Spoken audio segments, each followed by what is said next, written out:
Dave McGallion. When I was 23 years old, I met a guy named John Thornton. And John said something to me that I've carried with me for the next 30 plus years, and I will until the day that I die. The bottom line about life is the relationships that you have with people. And that's what the Art Institute's always been about. The relationships with the faculty, the staff, the students. It's been such a wonderful environment for being able to bring so many diverse people together in this community of art and love. We are so grateful for that fact. So here's to the Art Institute. Damn it. I'm gonna screw up this movie. But in fairness, it may be impossible not to. Because it's the story of a community that tried its best. But what we love so much died anyway. And we're not supposed to speak ill of the dead. And there are winners and losers and goodness and awfulness and success and failure. But just like my 30-year teaching career, I will give it a shot.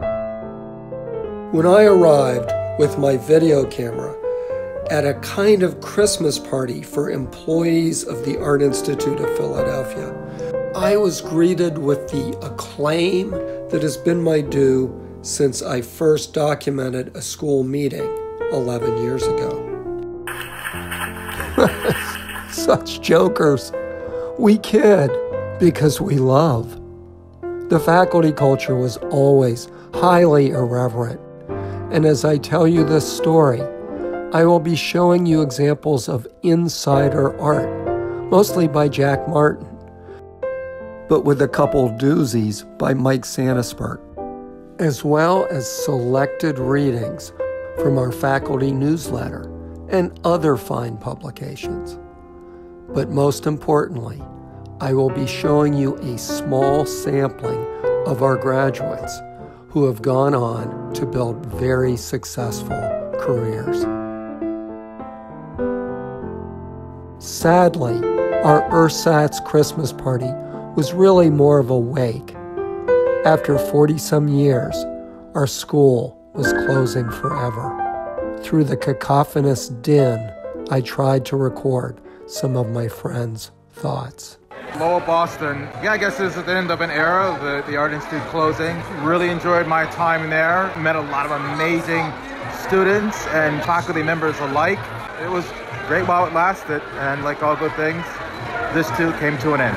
Phil Jeska, Dean of the Art Institute from 90 to about 96. A couple of things stand out besides the amazing faculty who were all great artists and great teachers. The best thing about the Art Institute was the mission of that school, where we could accept students. In some cases, they were marginal students, but they had an interest in something, whether it was illustration or design or fashion. And our faculty, in 2 years' time, could teach those students how to make a living doing something they love to do. And I thought that was a great mission, and we did it great.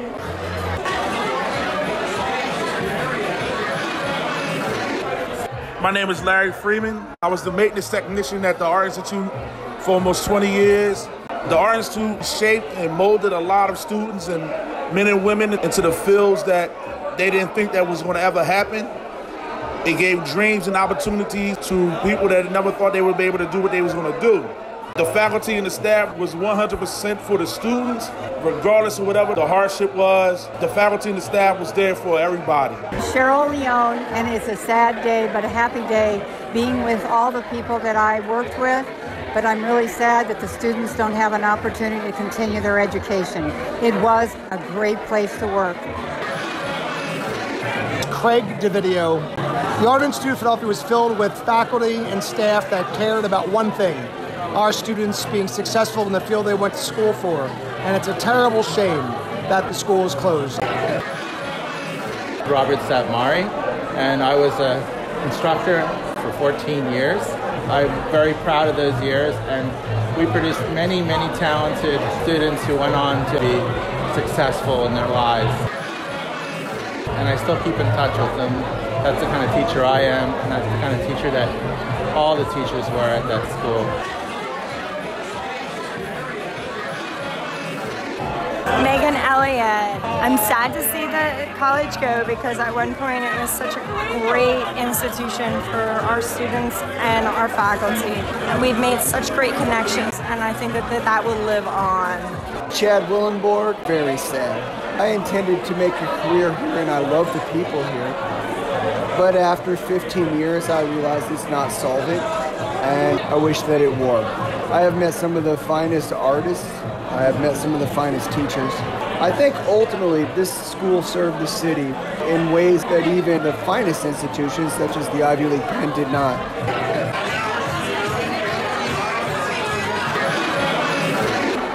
Walt is not just about the jobs being lost, which is a sad thing, but even more importantly, the service that we provided for kids with creative minds and hearts and passions is going to be a void left in the tri-state area and in the country because we no longer exist. So thank God for the work that we did for 40 plus years that we existed as a school. Great job for our faculty and our staff. This is Fred Danziger. Tremendous friendships, tremendous relationships with so many students that have lived their lives and shared their lives with me. It was a great, wonderful 43 years I taught there, and I'm very sad to see the place closing down, but such is life. Fred is one of the best of many fine painters who have taught at the Art Institute over the years. In an email, he told me about the early days of our school. It was started in late 1970 by an art director and publisher named Phil Trachtman. Phil was putting out Playbill magazine and having trouble finding people with the technical skills needed to do magazine layout work. Phil said that the more college and PCA grads that he hired didn't know how to do anything, so he decided to start a school with working professionals as faculty. In addition to Fred, the early teachers included Jack Duffy, Bob Arufo, Jack Martin, Sophia Chitjen, Charlie Ellis, Ralph Malatesta, Mike Santaspert. Alice Law was the only staff member. The school grew and for many years placed every graduate into a job.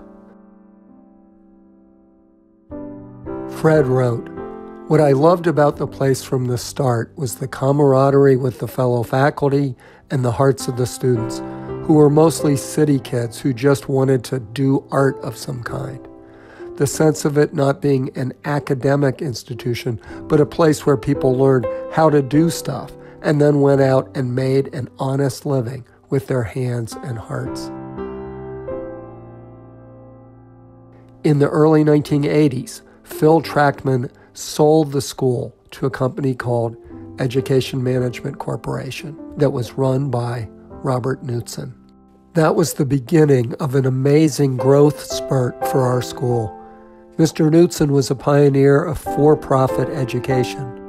Education Management, or EDMC, eventually would oversee 50 art institutes across the country.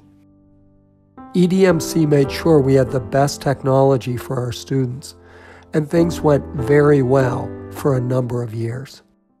Jim Gallagher. Once upon a time, it was a fantastic place where people got a great education. And then, of course, time moved on and money remained God. And here we are today with no art institute. Sad as I may be. The good stuff is all the wonderful people, staff and faculty and students that we met and educated along the way. Linda Kudzman. It's a horrible, terrible thing. We used to really rock. Well, I started in 1996, and we were really good. The animation department had just started. By the time we got to about 2004, our students were winning competitions. It was just fabulous. And then Goldman Sachs in 2006 took over. Van Youngman, Goldman Sachs, They started it. They suck. Bye-bye. And slowly but surely, it's just started draining the life force out of what we were doing. We got more and more students that weren't prepared. And then we had all the teachers who were not prepared for the students who were not prepared for college. It just started going downhill. Now that it's closed, I have to tell you, it was time for it to close. When it closed, it was a mere shadow of its former self. We were once a wonderful institution that really developed students and did a lot of good in the community. Joe Kraus, closing of the Art Institute is very hurtful because I met a lot of my friends there. I met my wife there. 28 years invested in the programs there. I thought we did a great job until Goldman Sachs took over. I think it was just a rape of a good school for profit. I'll never look at Goldman Sachs or anybody that ever worked for them again without thinking about how poorly they treated us. So what happened to bring down our once flourishing school? EDMC was a privately held corporation when they took over the Art Institute of Philadelphia in the mid-1980s. In 1996, EDMC became a publicly traded company with a $45 million IPO. In 2006, Goldman Sachs and some other minor partners bought EDMC for $3.4 billion and took it off the stock exchange. In 2009, EDMC went public again, with Goldman still retaining a 40% stake. But things had started going south for EDMC. Today, it is almost worthless. How does a $3 billion company lose almost all of its value? If you remember, 2008 was the beginning of the worst financial downturn since the Great Depression, and that certainly did not help. There was also increased regulatory pressure from a government which wanted its guaranteed student loans to be repaid, and the vast majority of EDMC's income came from these loans. Also, the number of college-age students in America was shrinking, but truthfully, there was also some venality involved. Rapid growth and pressure to increase profits led to some cutting of corners and well-deserved penalties. Lawsuits and investigations followed, news stories were filed, and PBS aired a pretty damning Frontline documentary. In 2017, EDMC sold a bunch of its schools, including ours, to a religious institution called Dream Center Education Holdings. They were the ones that finally decided to close down the Art Institute of Philadelphia. Did this have to happen? Jay Pastelak wrote, "As president of the union, I always thought Bob Knutson was a principled man who was genuinely concerned that students who enrolled in his schools got a good education.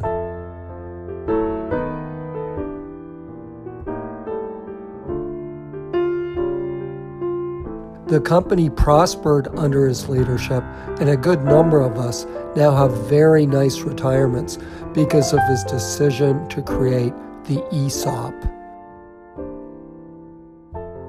If anyone wants to assign blame for the failure of EDMC, look at Goldman Sachs, not the Knutsons. Selling EDMC to Goldman Sachs changed it from an education company to a cash flow generating company. I think Jay is right. And for those of us who were working during the years that Robert Knutson was running things, the ESOP, or Employee Stock Ownership Plan, that he instituted has proven nothing short of miraculous. We were given stock over a 7-year period starting in 1989, and by the time we sold it, it had become quite valuable.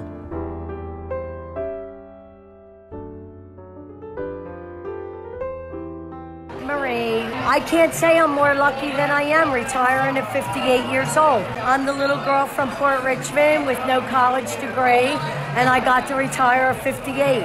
I can't complain, life is good. But sadly, most of my colleagues started after this period and did not get to participate in the ESOP.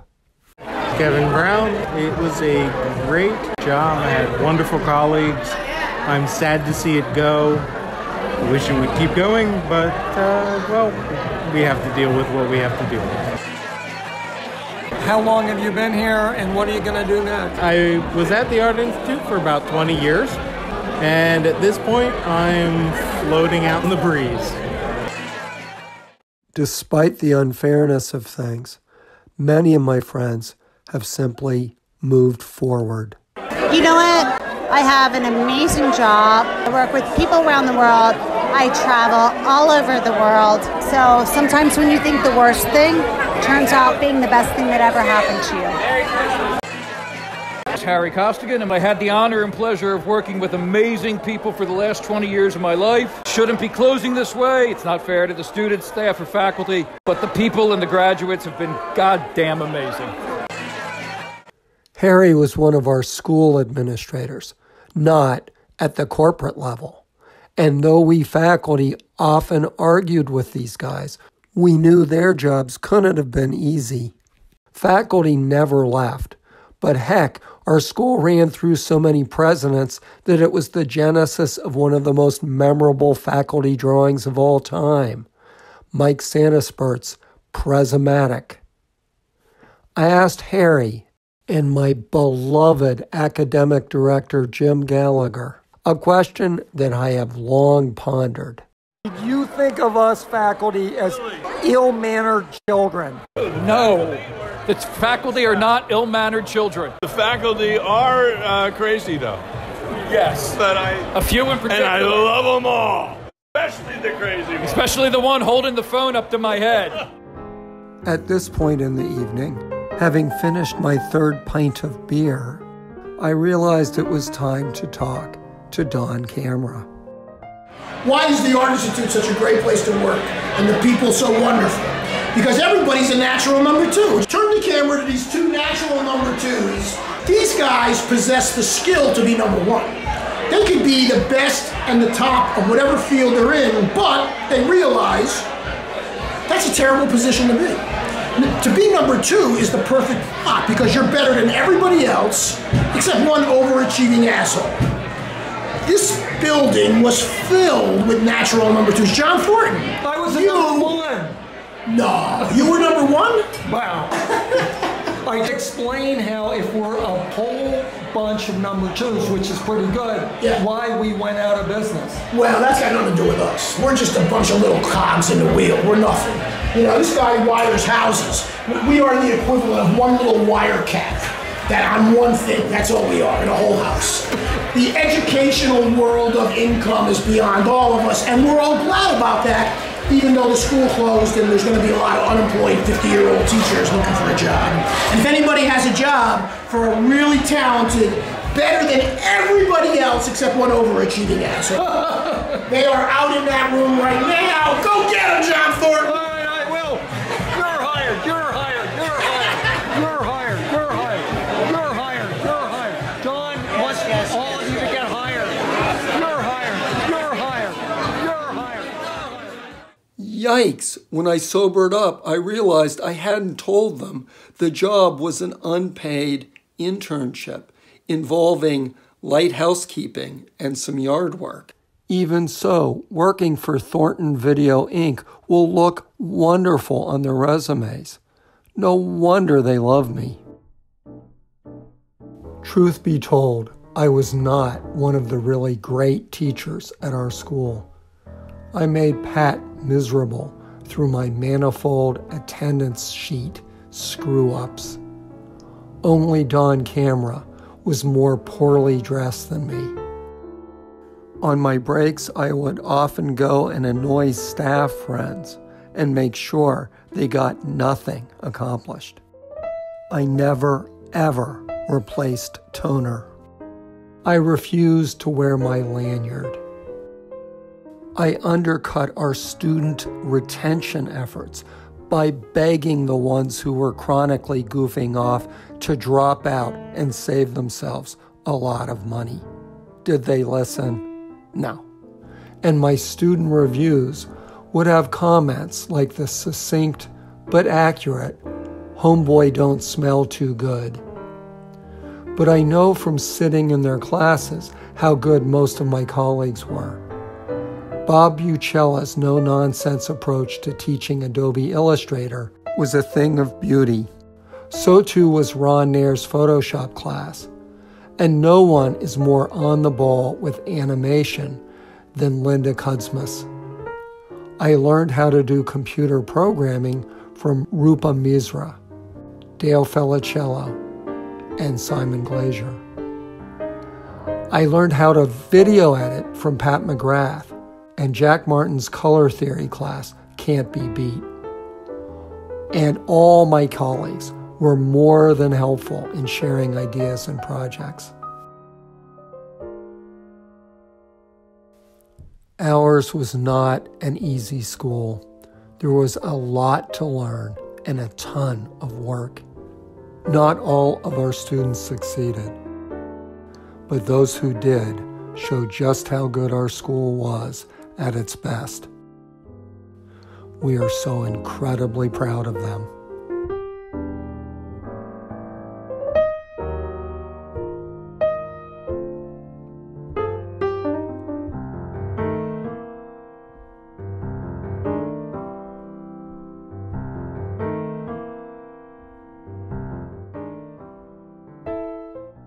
I taught in the multimedia and web design department. My colleague Karen Gerton Snyder is one of the most effective and empathetic teachers I have ever known. She sent me a list of over 100 of our students who have done well, but added, there are so many more. She told me 95% of all our web design graduates are working, and not just in America.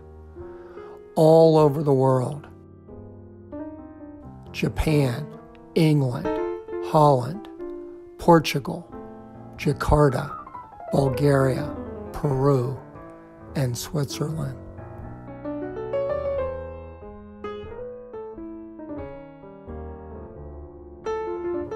Rest in peace, Art Institute of Philadelphia.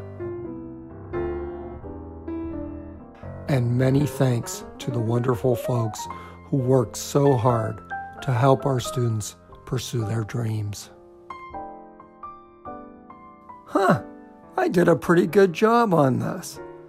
I bet my colleagues really do like me. I got an inquiring question. When John used to ask all those pain-in-the-ass, embarrassing, you can't squirm out of the answer questions at the meetings, did you find that comfortable or uncomfortable? I found John to be absolutely obnoxious. There you